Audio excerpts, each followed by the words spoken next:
your girl Sande, and y'all already know what time it is. It's been a while since I've been on camera to say what's up to y'all, and it's also been a while since I've broken down Real Housewives of Atlanta. Y'all already knew this was coming. Y'all, I had to catch up on a whole bunch of episodes, and that's why it took me a little while to get this video out, but I'm caught up in everything now. So we can go ahead and break down everything with regard to what's been going down. So, all right, let's go ahead and get it in. All right, y'all. Y'all already know we're going to get started with Kenya and Walter. Now, you already know that I'm a couple episodes behind, so go ahead and bear with me as we go back to Anguilla, right? So, okay, first and foremost, Pete gets up, he does his little toast. He's toasting to everybody, talking about the trials and tribulations that they've all had, how they got through them, and then he gets to Walter and Kenya, and he don't know what the F to say, so he starts some shit between the two of them, and then the two of them, of course, Kenya gets up, she gets all upset. The next thing you know, you see the two of them together talking about how she's trying to get married and she wants to have kids, and he's like, bitch, we didn't discuss this when we talked about how this relationship was supposed to go on air. And you know damn well that's what he was thinking, because I feel like as I'm watching the show, I'm watching Walt and I can actually probably see what the hell's going through his head. Like, I feel like he didn't realize what the hell he was signing up for when he decided to go ahead and go along with what Kenya suggested to do as far as doing this whole fake relationship thing on Real Housewives of Atlanta. I feel like she probably told him it was going to be just a simple relationship, we were going to be dating and whatever, and she probably didn't even tell him that she was going to try to emphasize the fact that she wants to get married and have kids. Because I feel like whenever she started talking about that originally a few episodes back, like, he was like dumbfounded, like, I know this bitch did not just bring up kids and marriage. We only talked about dating. You know what I'm saying? Like, tell me if you caught that. Because I feel like every time when she started doing that originally, it was like, hold up, bitch, we didn't talk about that shit. You know what I'm saying? She starts crying. He's telling her, like, look, Heifer, this is not how it goes. I'm not trying to be pressured into Nathan, okay? She's talking about something. Oh my God, I just want to have kids, and I thought you had said, you told us there was going to be 3 days up in here and that we were going to... No, okay? Next thing you know, this mofo runs off. She crying. She's all crouched in the grass, all by the bushes, crying her eyes out. I don't know why you did. We were supposed to get married and have kids. Girl, bye, okay? Get the hell out of here. If you gonna have somebody play your boyfriend or your significant other, please make sure he's an actor. Because the fact of the matter is, even if he hadn't said that this relationship was fake and came on Wendy Williams or wherever, I think he went on some radio show first and talked about the fact that that ish was fake, we would have been able to see that. Nene saw that. Half of them saw that ish, okay? Half of them noticed that that shit didn't make any kind of daggone sense, okay? So I know we would have seen right through it had we not known. So she crying in the corner, all upset. They trying to calm her down, whatever, whoop-de-woo. So let's fast forward a little bit. So later on, Kenya meets with Nene. They having lunch. They back in the ATL. They having lunch. And Nene's like, you bugged the hell out on Walt when we were in Anguilla, like, you straight tripped. And Kenya's like, he was really overly aggressive with me because I've been in an abusive relationship. Girl, bye. What are you talking about? Aggression? Walt doesn't seem like he can even get angry. The dude is almost like, I don't even know, like, he's emotionless. Like, he can't act, and you know he ain't got no damn emotion about Kenya. What the hell was aggressive or what the hell he said when y'all were in Anguilla? That dude was like, look, you ain't about to pressure me into doing nothing. He didn't raise his voice. He didn't trip out. He wasn't flailing his hands. He didn't do anything that would have seemed semi-aggressive. So I don't know where the hell she's coming up with this. For real, I ain't even mad. For real, ain't even mad at Walt, and I'm gonna tell you why. Because the dude signed up for this, all right? He decided he was gonna go ahead and go along and play along and be the boyfriend of Kenya. So what did this dude do? He made a point to make sure every time he had the opportunity, he was on camera with his tow trucking shirt on. You always saw that daggone emblem, didn't you? I was like, look, go ahead and use your 15 minutes of fame. Moving on, we're gonna fast forward when Phaedra and Apollo meet up with Kenya to talk about their little, you know, what is it, their donkey booty tape or whatever. Okay, so of course Kenya always has a daggone opinion. I'm not even gonna lie to you though, I have to agree with Kenya.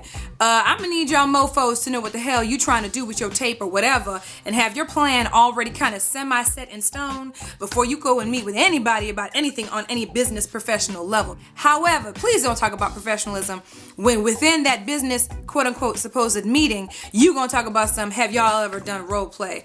Girl, bye. What you talking about some role play? Be the student and the teacher and the girl, get the hell. We all know you want Apollo, dude. We all know. Speaking of Apollo and Phaedra, so we gonna go ahead and fast forward to when they were over at Peter's restaurant or club or lounge or whatever, right? And they're all sitting around, they doing their thug thizzle. The girls are on their own, the dudes are on their own. He talking about, I've been incarcerated for 6 years, I was in solitary confinement and all this, etc., etc., etc. And walks over to Phaedra and is talking about I done heard that we were supposedly getting a divorce, because y'all know there was some supposedly divorce rumors going around about them in the ATL. Next thing you know, this mofo goes over. He gonna talk about something. I heard you were going to the courthouse to try to get rid of me, and I don't know what the hell. She said some southern shit. And next thing you know, this mother effer's tongue is like, what the hell? I don't need to see your tongue. Like, I get it. I know y'all love each other and care for each other, and I feel the sexual tension between the two of y'all. I see that the chemistry works. I feel that, but I don't need to see all your tongue. This mother effer's tongue was. I'm just saying, save that for the bedroom. Just saying. Speaking of rumors, so I find it kind of interesting. Like, I already knew Cynthia kind of had an opinion about everybody all the time, okay? But this particular season, I just feel like Cynthia always has something to say about every damn body. I'm like, girl, calm the hell down, okay? Because last season and the season before that, y'all were all kinds of messy, but whatever. We gonna go ahead and move on from here. I'm not even gonna lie to you. Wasn't the biggest fan of Peter the first couple seasons. Not gonna lie. This particular season, I think just because none of the drama related to her family and the marriage stuff is there right now, and they're just kind of doing their thug thistle, like, I kind of like Peter this particular season. Like, for real, for real. I'm not gonna lie. Like, something about him, he kind of just comes across like he's real chill, like he's cool in the game. But anyway, him and Cynthia were sitting there talking, and they're talking about the whole situation with Phaedra and Apollo, how they supposedly are getting a divorce, there's rumors and all this kind of stuff, and they start talking about strip clubs, okay? I'm cracking the hell up because Cynthia's like, well, Pete's like, hold up. People do that shit all the time in ATL. It ain't nothing. People have business meetings there. It's whatever. You just kind of sit back. You chill, whatever. She was like, hold up. When's the last time you been to a strip club? He was like, yesterday or whatever. I was laughing my ass off when I saw that. I was like, all right, that's cool. You kept it real. They start talking about how Apollo's always in the strip clubs or whatever. So I guess they make a decision to go ahead and do like a little double date at the strip club. Now, y'all know we gotta talk about the strip club that they done went to. I don't know where the hell they went. Like, it was like a retirement home on steroids, because the strippers they had up in there were like, seriously, 65 and above.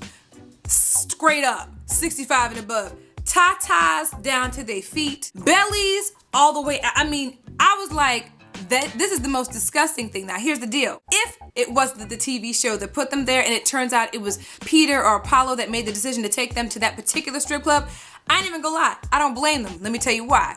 Why am I gonna bring my wife, okay? If I'm in their position, why am I gonna bring my wife to the strip club I typically go to? No, that's like man law broken. You know what I'm saying? I'm gonna take you to the nastiest strip club so you know damn well I ain't messing with them bees. You know what I'm saying? Like, I'm not messing with them strippers.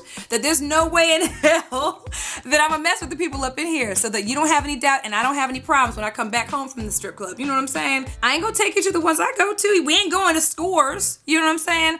I'm gonna take you to the bottom of the barrel so you don't think there's anything to be worried about. Smart move, Pete. Smart move, Apollo. I'm just saying, from a man's standpoint, man's standpoint. Then Apollo gonna talk about he don't live in the sector of the time scale while he at the strip club. That's his explanation as to why he goes to the Scrip club, because he don't live by the sector of the time scale. That don't make no damn sense. See, here's the deal. A mofo that says ish like that, I'm gonna be like, boo-boo, you dumb. But he's easy on the eyes, so you might just let that go. I get it. I understand why Phaedra's messing with him. You know what I'm saying? We gonna go right over to Portia, who met with, let's see, she met with Candy and she met with Cynthia over at her crib, right?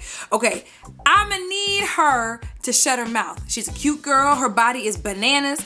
But please don't ever in your damn life ever bring up them Yams again. We know you want to have kids. You should have just left it at that, because your ass is dumber than a box of damn rocks. You're a cute girl, you got a lot of money, you got a good husband, you got a good little life going. The realness is, don't ever open your mouth. Please don't talk about Yams in Africa ever in life again. Talk about some this tribe in Africa, all they have is twins, and all they eat is yams.